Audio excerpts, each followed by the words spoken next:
Este programa é livre para todos os públicos. Como é bom chegar até você, como é bom saber que você está aí e te convidar para que você esteja muito à vontade agora, sentindo-se em casa nessa nossa sala de estar, onde a cada programa nós somos grandes privilegiados de tocar nas maravilhas que Deus realiza na vida de todas as pessoas que por aqui passam. Quem sabe um dia você também não está aqui. Entre em contato conosco para que, através do seu testemunho, nós também possamos chamar para que você um dia possa sentar aqui nessa poltrona e assim também nos fazer desfrutar das maravilhas de Deus acontecidas na sua vida. Hoje eu tenho a alegria de receber o Frei Adailson dos Santos, é o que está aqui, mas eu sei que tem outro nome que eu já esqueci. Frei Adailson Quintino dos Santos. Quintino dos Santos. O Frei, ele é Frei Carmelita, é isso? Prior provincial da província Carmelita Fluminense. Frei, seja muito bem-vindo, obrigado por ter aceito o nosso convite. Vamos conversar um pouquinho. Bem-vindo. Obrigado, Padre Anderson. É sempre uma alegria muito grande estar na família Canção Nova. Canção Nova, para nós, carmelitas, é muito especial por tudo aquilo que essa família faz a nível de evangelização e de testemunho no Brasil e no mundo. Por isso é tão bom estar neste programa para falar sobre fé e sobre gente. Que maravilha, Frei. Isso já nos deixa muito mais próximos, né? Eu sempre gosto de trazer aqui as realidades do encontro dos carismas. Principalmente eu, como membro da comunidade Canção Nova, sempre que trago algum religioso, algum sacerdote, alguém que também faz-nos tomar essa, vamos dizer assim, essa dose de igreja, né? Nós que somos com carismas, temos os nossos carismas, assim fazemos com que a igreja seja ainda mais bela. Como o próprio São João Paulo II sempre dizia, a igreja é um grande jardim, né? E que cada carisma ali representa uma flor. E justamente falar um pouquinho deste carisma, né? Nós conversávamos um pouquinho antes do programa começar, eu sempre tive isso, né? E eu acho que é assim, né? O carisma carmelita faz santos, né? Todos os carismas aprovados pela igreja, nós sabemos que esse é um dos critérios, né? Levar os seus membros a fazer uma experiência de santidade. Mas não somente levá-los até o céu, mas, como sabemos muito bem, aos altares, né? Como tantos e tantos santos que nascem, né? A sua vida de santidade é vivida de uma forma tão real a partir então do carisma carmelita, né? Aqui não posso deixar de falar uma das minhas amigas do céu, Santa Teresa, né? Que tanto me ajuda na minha caminhada. Mas vamos falar um pouquinho, como o senhor disse, de gente, de fé, de céu, de carisma, de santidade. Mas antes disso, antes de chegar aos altares, todos trilharam um caminho. Exato. Antes do senhor chegar aos altares, o senhor também está trilhando o seu. E é sobre isso que a gente vai conversar um pouquinho. Quem, de onde, quem é o Frei Adailson? Bom, eu sou natural de uma cidade do interior de Alagoas, chamada Feira Grande. Mas precisamente sou da zona rural dessa cidade. Eu tenho uma família relativamente grande, como todas as famílias nordestinas, é de uma família grande, e eu venho dessa família grande. Lá em casa nós somos 11 irmãos, comigo 12, 8 homens e 4 mulheres, e o que mais impressiona quando você me faz essa pergunta, quem é, o Frei Adailson? Eu não posso responder quem eu sou se não tiver essa vivência e não trazer essa minha família, porque eu sou de uma família, eu venho de uma família, e como venho de uma família que passa por tantas experiências, situações, alegrias, tristezas, dores, mas algo nos congrega que é a fé. Eu venho de uma família de fé. Para me definir quem eu sou, eu preciso dessa fé. Eu sou um homem de fé. Eu sou Adailson Quintino dos Santos, que eu sempre costumo fazer, padre, 3 perguntas que para mim é fundamental dentro da minha missão. E a primeira pergunta que eu me faço, e diariamente eu me faço, até por conta da própria missão, é quem eu sou? Que é uma pergunta filosófica, mas que todo mundo deveria fazer essa pergunta, quem eu sou? Depois a segunda pergunta é, o que eu estou fazendo aqui, neste mundo? O que é que eu estou fazendo aqui? E a terceira pergunta para mim é, o que o mundo espera de mim? Quem eu sou, o que eu estou fazendo aqui e o que o mundo espera de mim como cristão, como discípulo ou discípula do Senhor. E dentro desse processo, dentro dessas 3 perguntas, quando nós vamos nos definindo, nós vamos ver que na raiz está exatamente a fé. Sou um filho de Deus. Sou um homem apaixonado por Deus. Sou um consagrado a Deus. Sou um homem que vive, de fato, neste mundo pautado pela palavra de Deus. Um anunciador da palavra de Deus, mas, antes de tudo, um homem que viveu seus dramas existenciais, como todo ser humano vive esses dramas existenciais. Ninguém, pelo menos eu não conheço quando o Senhor fala, né, da família, o Carmelo, que é uma escola de santidade, não existe santo, não existe santa que não tenha vivido os seus dramas existenciais. Na vida dos santos, ou na vida das santas, e na nossa própria vida, nós passamos por esses dramas, passamos por esses processos que nos levam verdadeiramente a experimentar e a viver essa fé nesse Deus que é amor. Portanto, eu sou um filho de um Deus que me ama e que nos ama tanto a todos. E quando o Senhor fala isso, em relação justamente a essa fé e a esses dramas existenciais, quando eles são vividos com uma base de fé, a gente vai encontrar pelo menos um caminho a ser seguido, né? Exato. O grande problema, e hoje infelizmente, como muitas famílias, me alegra ao coração quando o Senhor traz, eu não tenho como me dizer sem dizer da minha família, né? E hoje nós sabemos como a família ela é bombardeada de tantos lados, de tantas coisas que estão acontecendo para destruir, exato, né, a família. Exato. Mas que bom que ainda existem famílias assim, como a sua, né?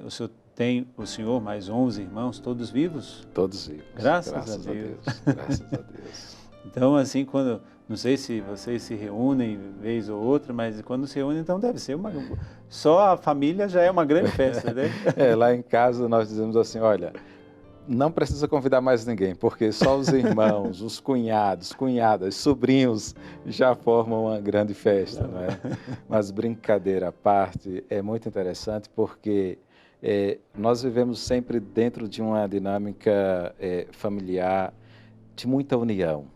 É lógico que, como toda família, existe os seus desafios, claro, mas a união que nos congrega, existem os momentos, né? E depois que eu entrei para a vida religiosa, eu só volto para casa, passo férias uma vez por ano, e eu tento priorizar ali ou Natal ou Ano Novo, porque eu gosto de estar com a família para a gente celebrar, comemorar. Fazemos também esse momento que nós rememoramos um pouco do ano vivido. É importante porque eu não consigo ver essa família que não faz uma memória da sua própria caminhada durante aquele ano. Então, esse também é um momento celebrativo que nós olhamos para o ano que nós estamos concluindo, sobretudo quando nós nos encontramos ali para o Natal ou para o Ano Novo. E naqueles momentos é bonito olhar as nossas alegrias, as nossas tristezas, mas olhar que todos nós somos humanos, que todos nós estamos ali, que todos nós temos um referencial. E eu trago muito, hoje, infelizmente, nós não temos mais, a minha mãe faleceu há 2 anos atrás, mas nós, quando nos reunimos, nós nos reunimos sempre fazendo memória daquilo que a mãe fazia. Porque a mãe, ela sempre nos congregava desde muito pequeno para rezar, não é? Rezávamos o ofício, rezávamos o terço, e a mãe, ela sempre foi esse ponto em que ela sempre uniu a todos. Então, todos os irmãos, tudo que acontecia, a mãe estava ali para unir. Então, esse ponto. E todas as vezes agora, nesses 2 últimos anos que nós nos encontramos, fazemos memória de tanta coisa boa que a mãe ensinou. Lógico que o pai também, mas a mãe lá em casa, ela foi sempre uma referência muito grande de mulher de fé, mulher batalhadora. A minha mãe, ela foi professora, né? E dona de casa, então imagine, minha mãe lecionava de manhã, à tarde, às vezes à noite, e cuidava, né, de toda a casa, de toda a família, e ela nunca deixou um filho sem uma resposta, ou um filho ou uma filha sem dar a sua devida atenção. Então, isso para nós marca profundamente, e é interessante que quando hoje eu encontro as minhas irmãs, eu falo, olha o exemplo da mãe, hein? Veja os teus filhos. Então, isso é muito interessante. Mas para dizer também que essa experiência e essa reunião toda, a minha mãe, mesmo diante dos desafios dela, mas ela sempre dizia uma coisa para nós. Olha, meus filhos, nos falte tudo, menos a fé. Nunca deixe faltar a fé. Porque quando, de fato, nós buscamos a fé ela nos faz mover a vida, a fé ela nos faz movimentar.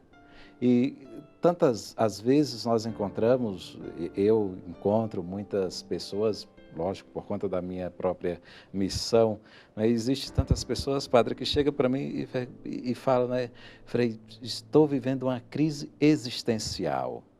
E eu paro, fico olhando e não tem como não recordar aquela fala da minha mãe lá atrás. E digo, mas por que essa pessoa está me dizendo que vive uma crise existencial? Se existe uma crise existencial é porque existe uma ausência de alguma coisa. Se existe uma ausência, é a ausência de Deus. Porque quando nós temos Deus no centro da nossa vida, nos falta tudo.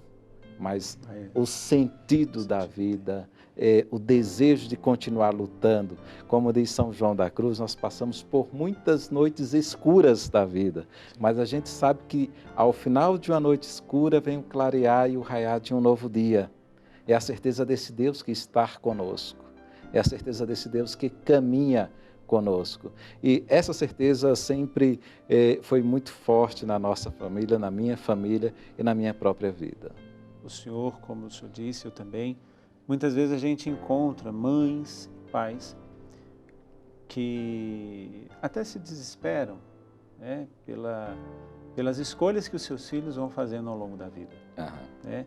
É claro que a fé, ela é uma sementinha que os pais plantam, né, e que mais cedo ou mais tarde aquela semente vai brotar. Pode demorar um pouco, né? Eu sempre falo assim para esses pais, se vocês têm a certeza que deram Deus para o filho de vocês, para a filha de vocês, não se preocupe, porque mais cedo ou mais tarde eles vão, essa semente que foi plantada ali vai nascer, vai brotar, vai crescer, né? Mas dentro disso brotou também uma vocação, né? Não sei se entre os seus outros irmãos tem também religiosos ou não, são todos casados? Todos casados. Todos casados. Então, brotou, dentre esses 12 irmãos, brotou uma vocação religiosa, né? Uma vocação sacerdotal, né? E uma vocação dentro de um carisma específico, que é o que nós estamos falando. Como é que nasceu essa vocação, Frei? Foram lá na sua porta bater, levaram o senhor para o seminário à força? Ou não? Como é que nasceu essa vocação? Porque a gente também toca aqui numa coisa, até mesmo antes do senhor responder, que nós que somos padres precisamos dar duas respostas. Ser padre ou não ser padre, e se eu escolho ser padre, onde? Exato. Onde vou ser padre? E muitas vezes, eu falo, nós estamos aqui na cidade de São Paulo, onde existem muitos carismas, né? Muitos carismas, muitas instituições religiosas, muitas coisas, muitas opções, né? Eu sou pároco na paróquia Santa Cândida, que fica na região Ipiranga, né? Todo mundo diz que a região Ipiranga ali é quase um pequeno Vaticano de tantas congregações, de tantos institutos, de tantas obras religiosas. Mas para responder a essa pergunta na sua vida, como foi? Vieram as duas juntas? Veio primeiro uma, depois veio a outra? Como é que foi, né, esse brotar da sua vocação sacerdotal e carmelita? É interessante porque desde muito cedo eu sempre desejei ser padre, né? E é interessante porque, como eu venho de uma família relativamente grande, né, eu fui o único dentre os irmãos que falava, eu quero ser padre. E os meus irmãos até brincavam, mas que é isso? Como que você vai ser padre? Imagina, não vai ser padre. Eu falava, vou. E eu falava para todo mundo que eu encontrava pela frente, eu falava, quando eu crescer, eu quero ser padre. Isso desde criança? Desde criança eu falava, a última recordação, tinha 6, 7 anos, eu falava que queria ser padre. E é interessante porque quando eu volto para casa de férias, tem umas amigas e fala, olha, eu lembro de você quando você era criança, você falava que queria ser padre. E olha, hoje você é padre. E fala assim com tanto orgulho, com tanta alegria. E lógico, não é? Eu ficava falando isso, quero ser padre, porque primeiro, quando, logicamente que hoje, fazendo uma leitura da minha própria vida, olho e vou na palavra vocação. Vocação quer dizer chamado, vem do latim vocare, chamado, Deus chama. E Deus, quando Ele chama seja a criança, seja o jovem, seja o adulto, não existe data e não existe tempo. Deus, Ele continua chamando e sempre vai chamar. O que existe e deve existir são pessoas capazes de acolher esse chamado de Deus.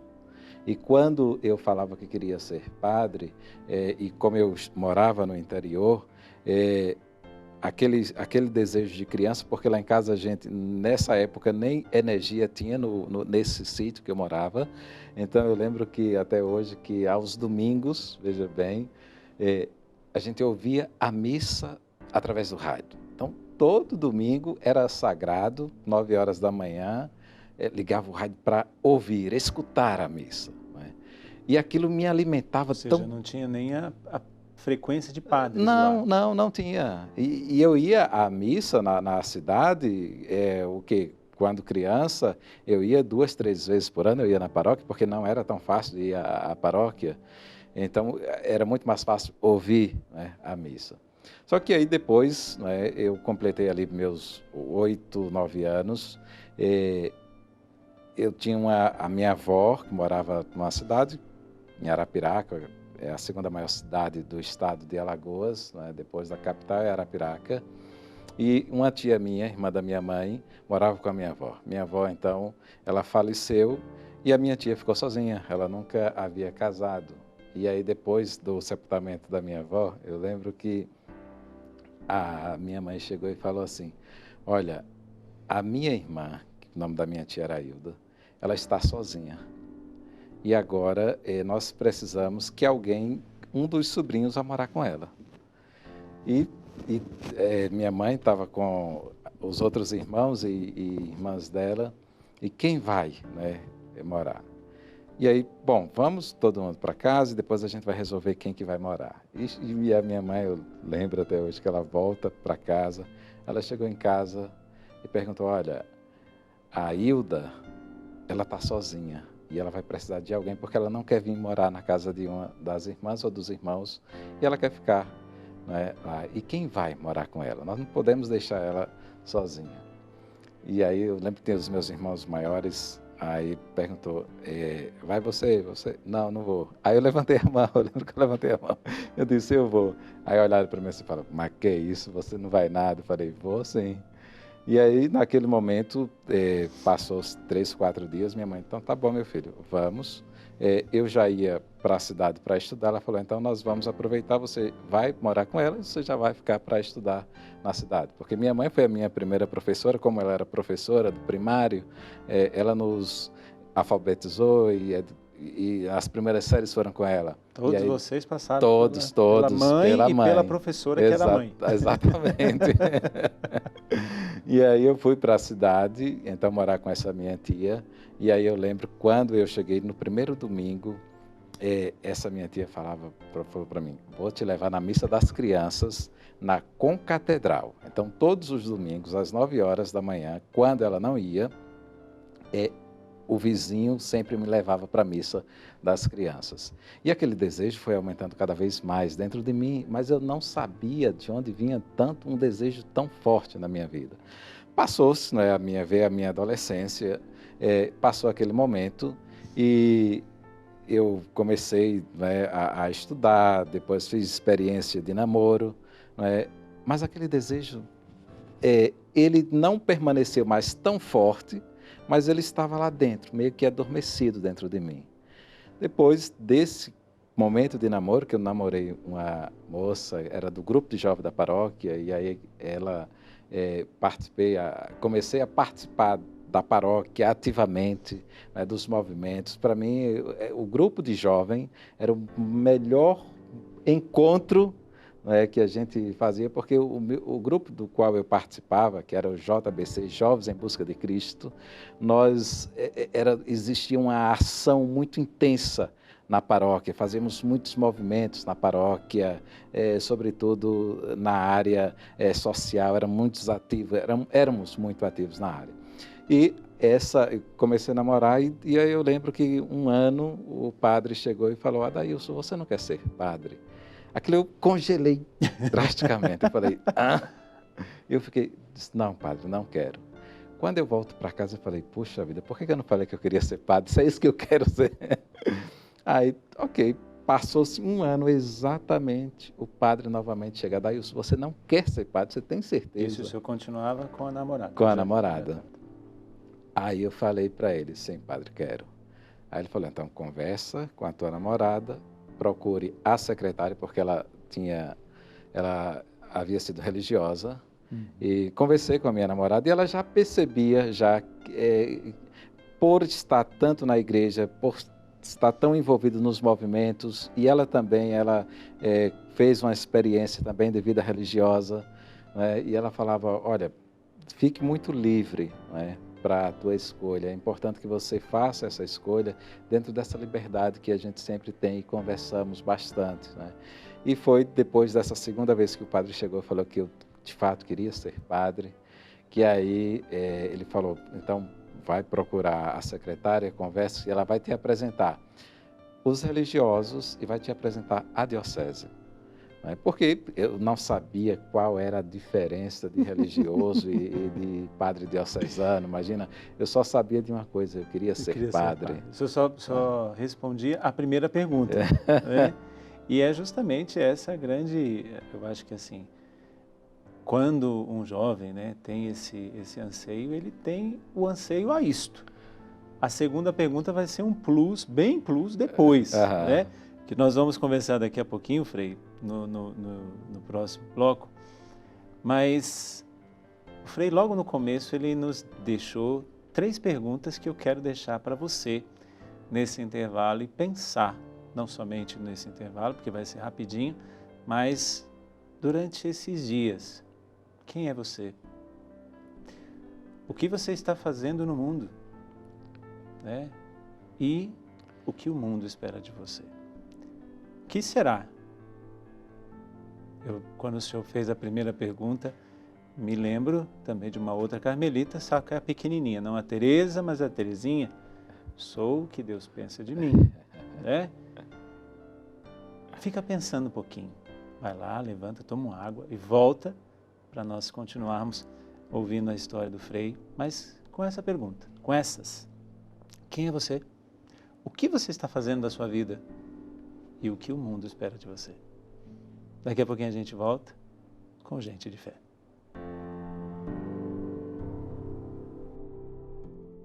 Quem é você? O que você está fazendo da sua vida? E o que será que o mundo, que a história espera de você? Nós já começamos recebendo uma bela de uma direção espiritual do Frei Adailson, que está hoje nos contando um pouquinho da sua história, um pouquinho da sua caminhada até aqui.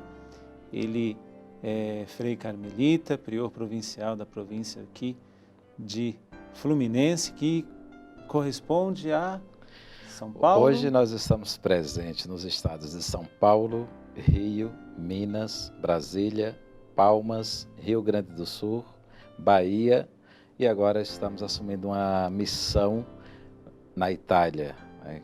Ajudando a província italiana nessa missão. Estamos abrindo uma casa agora na Itália. Que vai estar ligada a essa província. A essa província. Então o senhor é o prior provincial, vamos dizer, até para... Porque às vezes as pessoas não estão tão acostumadas com esse termo. O senhor é o superior de todas essas, que corresponde a quantos irmãos, a quantos freios? Nós somos poucos, né, padre? Territorialmente, nós somos uma grande província em extensão territorial, mas em números bem pequeno, né? Nós somos aproximadamente 67 religiosos, né? E no Brasil, nós somos em 2 províncias e um comissariado geral, né? Então, existe a província Fluminense, da qual hoje eu estou provincial.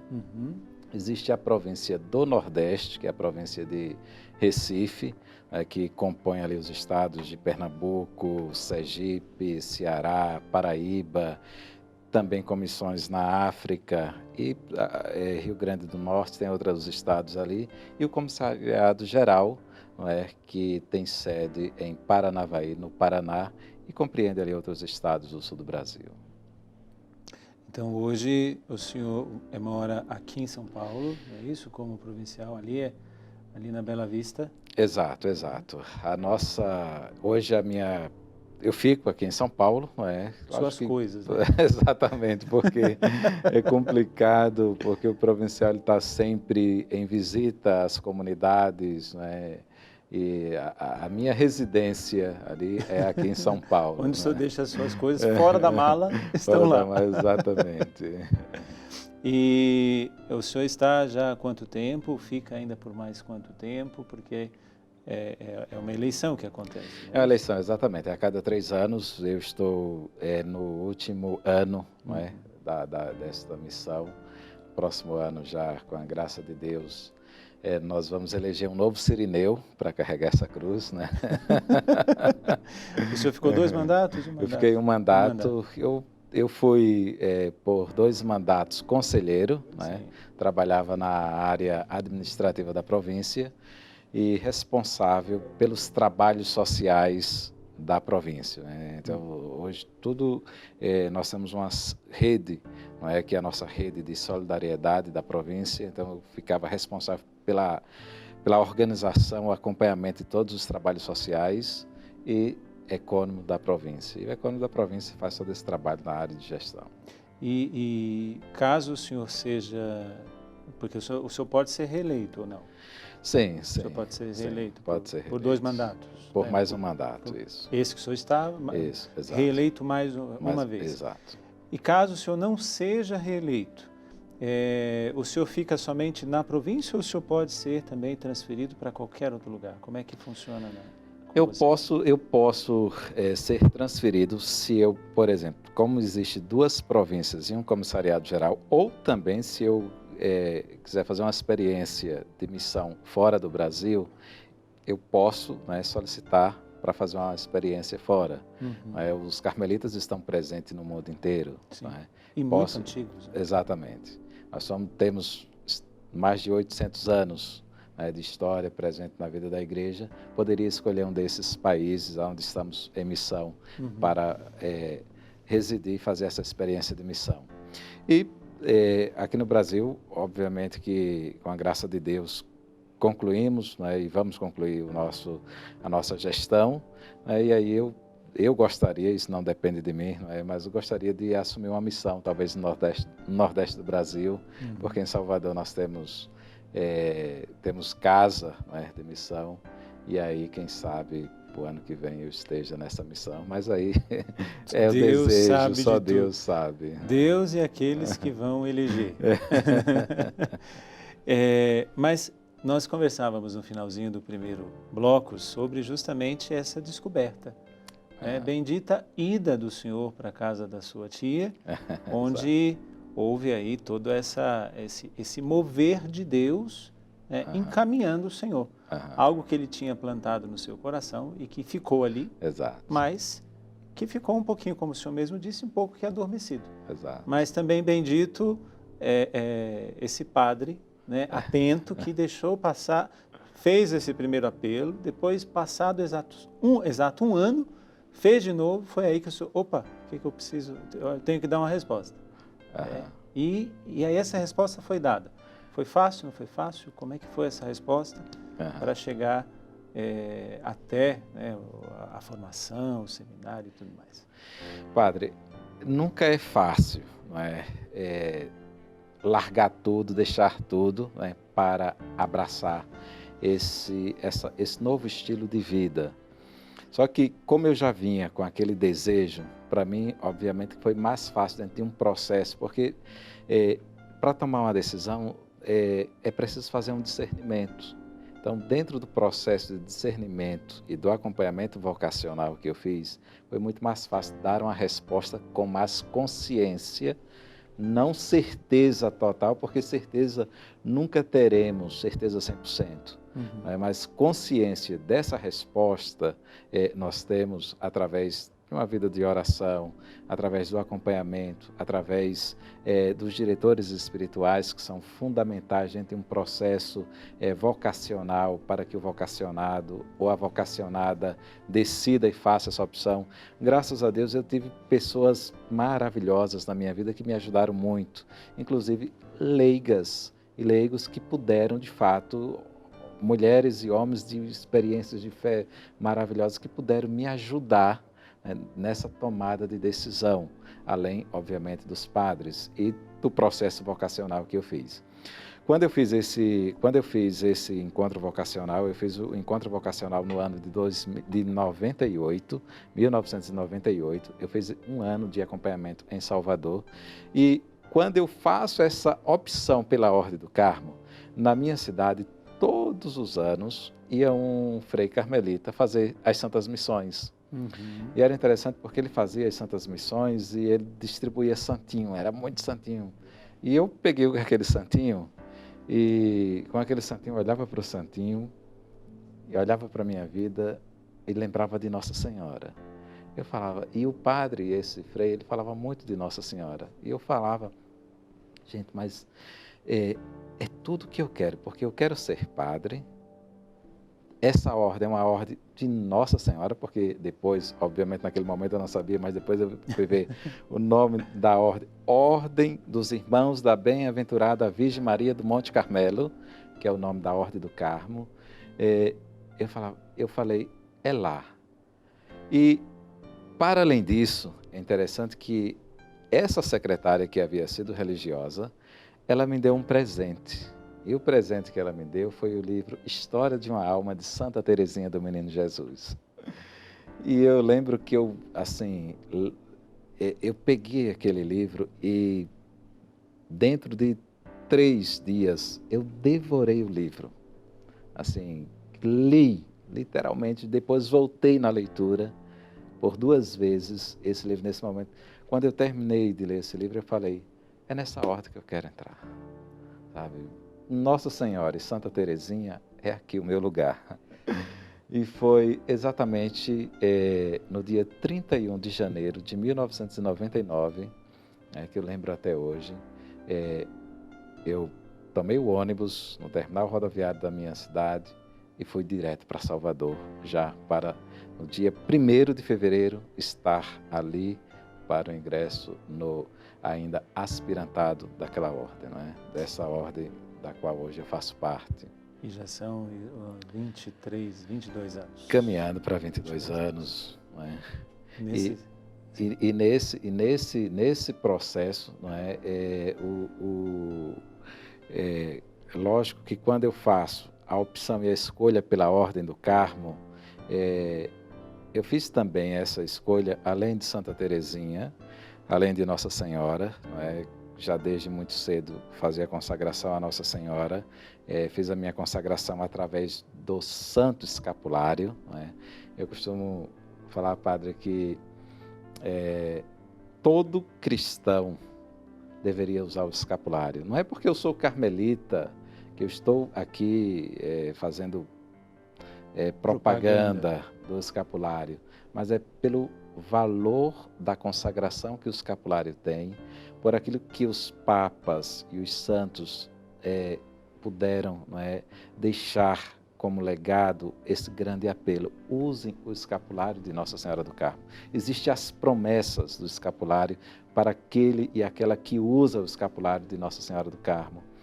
E eu fiz a minha consagração através do Santo Escapulário, depois, obviamente, a consagração posterior da própria processo formativo, né, após o meu noviciado.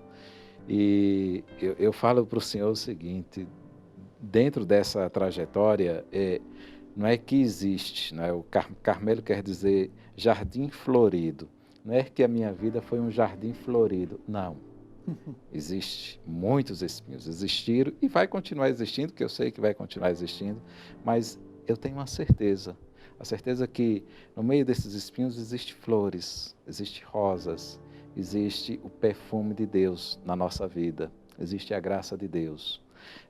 Quando fazemos essa escolha, essa opção para a vida religiosa, no meu caso, quando fiz para a Ordem do Carmo, não é que a minha vida foi tudo fácil.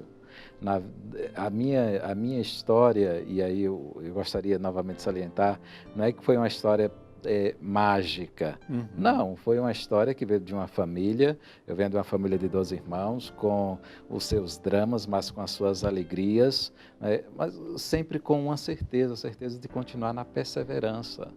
Quando nós sabemos o que nós queremos, e fazemos a opção por Jesus Cristo, não é que Cristo vai tirar a cruz do teu caminho ou vai diminuir o peso dessa cruz, mas Ele vai te dar as forças e as graças necessárias para levar essa cruz, para superar esse momento. E nosso Senhor Jesus Cristo, quando Ele diz, olha, se queres seguir, renuncie a si mesmo, tome a sua cruz e me siga. Essa é a promessa, a única promessa que Jesus disse para nós é essa. Sem nos enganar. Sem nos enganar. Ele é muito claro e categórico. Você quer? É isso aqui. Agora, gente, quando eu faço essa opção e quando todos nós, cristãos que estamos, e vocês que estão nos acompanhando nesse momento, quando nós estamos dispostos realmente a abraçar essa cruz, a gente tem que saber que por mais pesada que ela seja, nós contamos com a ação e a graça de Deus. O Espírito Santo de Deus está sempre conduzindo a nossa vida e a nossa história. Ele nunca vai nos deixar sozinho, muito pelo contrário, Ele vai estar sempre presente. A presença de Deus ela é constante na nossa vida. Por mais que seja ou estejamos passando por dificuldade, e aí eu sempre lembro de uma grande santa, que é Madre Teresa de Calcutá. E Madre Teresa de Calcutá, ela dizia em um dos seus escritos, ela dizia: quantas vezes eu não ia para a capela e não sentia a presença de Deus, mas eu tinha apenas uma certeza, que eu sabia que Ele estava ali me olhando. Uhum. E nem por isso eu desisti da minha vida e nem desisti dos meus projetos. Quando eu olho para a minha vida, quando eu passo por algumas situações, eu falo assim, gente, o que é que eu estou passando frente a que tantas mulheres e tantos homens não passaram, não enfrentaram tudo isso? E Santa Teresa viveu isso, né? Mais ou menos o que ela relata, por mais ou menos 30 anos. Exatamente. Né? Que ela não sentia, né? Ela não sentia a presença de Deus. Mas mesmo assim ela não desistiu, porque ela sabia, exatamente, né? Como o senhor mesmo disse.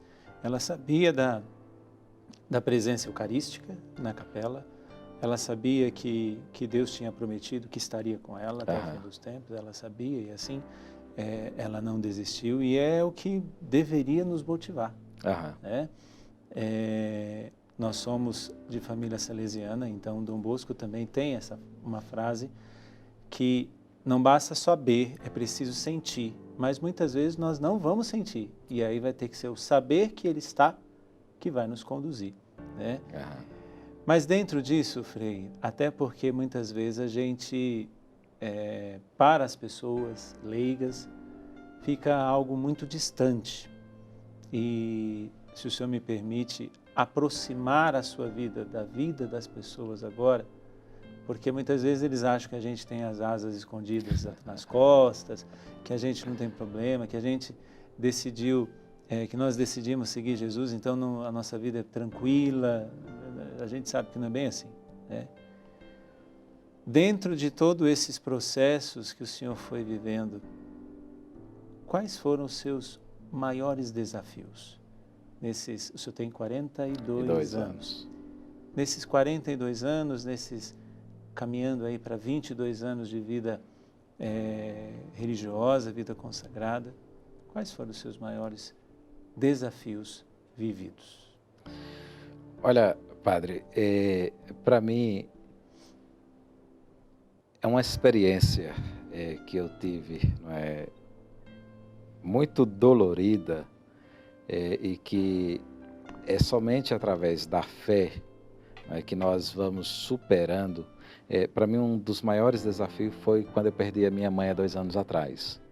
Tá? Esse momento da perda da minha mãe, ele me fez ver, enxergar muitas coisas na minha própria vida, né, e saber que neste mundo todos nós somos passageiros, não é?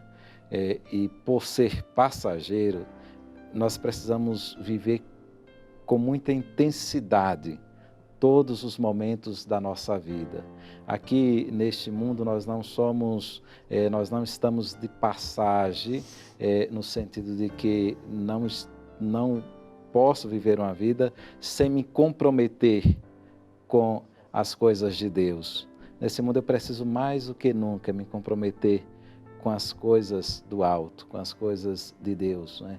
E para mim foi um momento de dor, essa perda foi um momento de dor, porque conforme eu dizia lá no início do nosso primeiro bloco, né, a minha mãe ela sempre foi essa pessoa que congregou toda a família.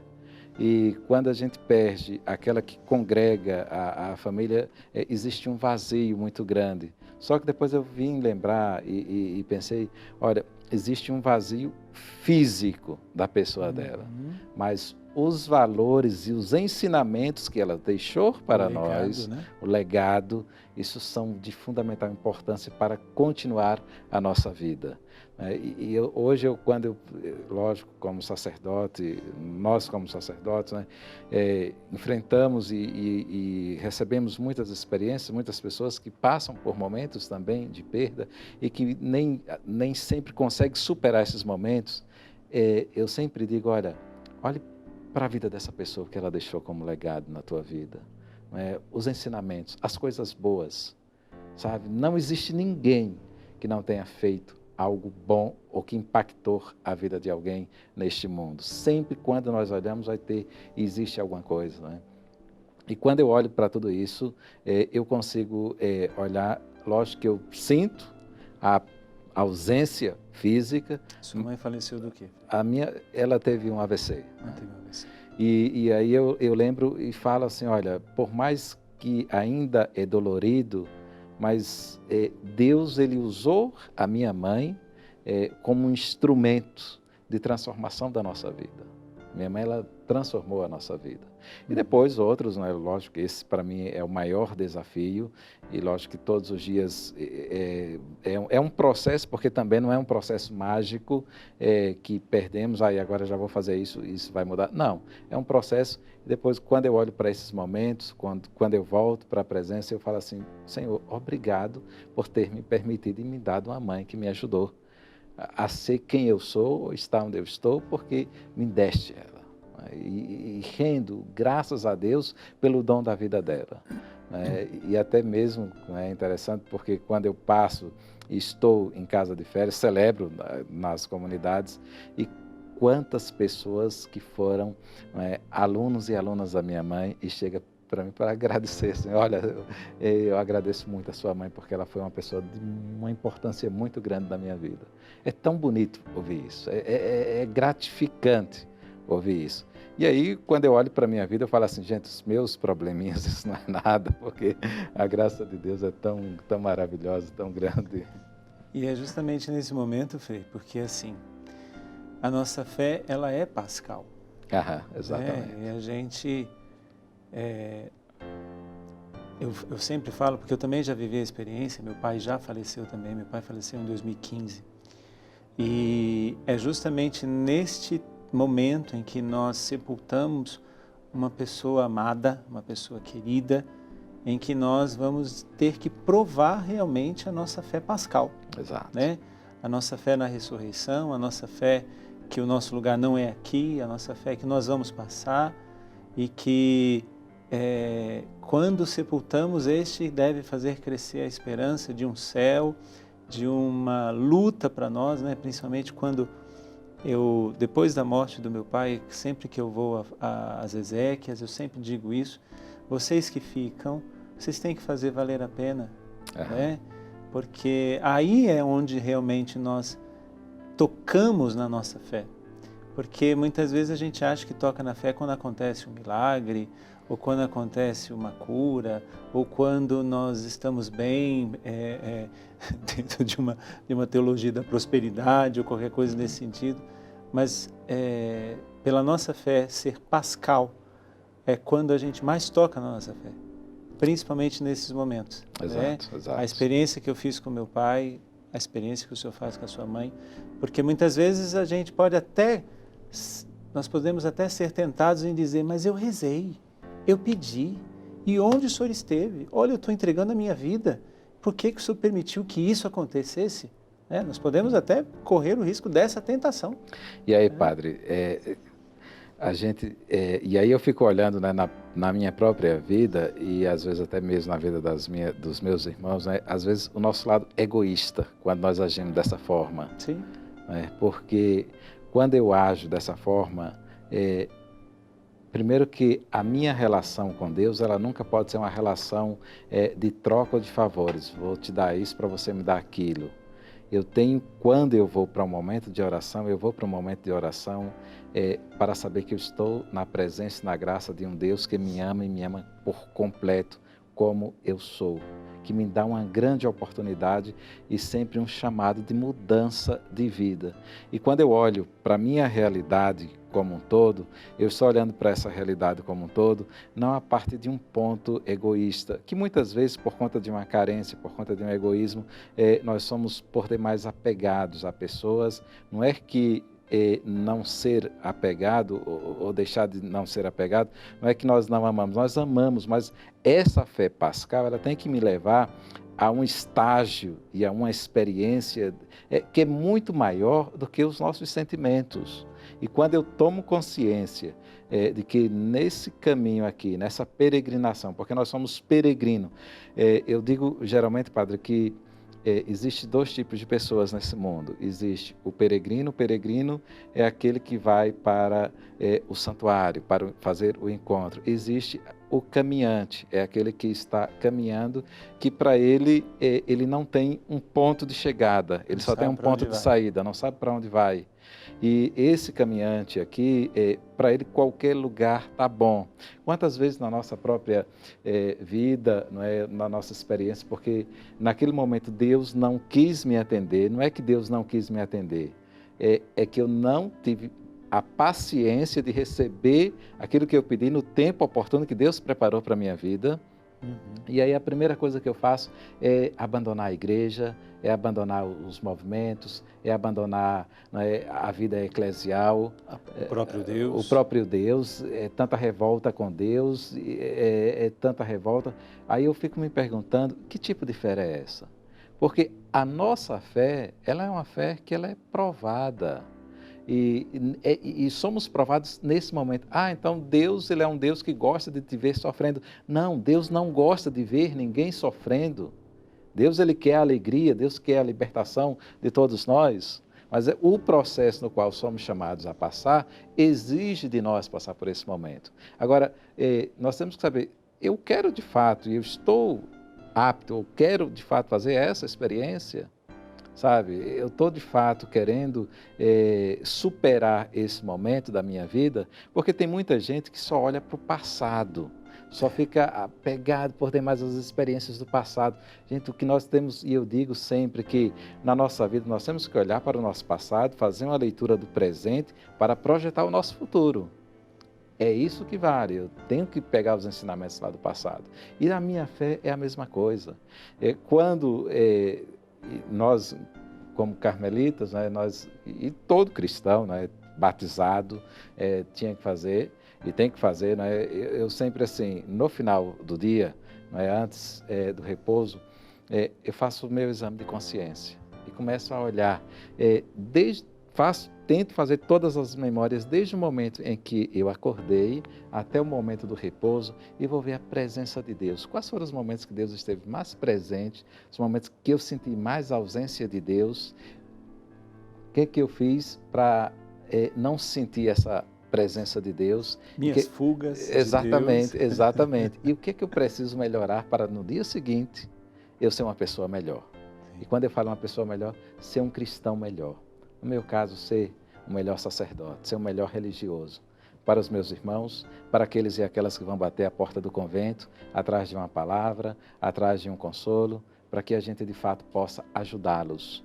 E vocês que nos acompanham, né, é interessantíssimo olhar para a tua vida, fazer uma leitura e fazer as correções que são necessárias. Porque a vida de fé, quando nós falamos, e nós estamos em um programa que é testemunho de fé, é importante olhar para essa caminhada de fé. E ao mesmo tempo, Padre, eu digo que a fé, ela precisa também ser alimentada. Sim. Eu preciso alimentar essa fé.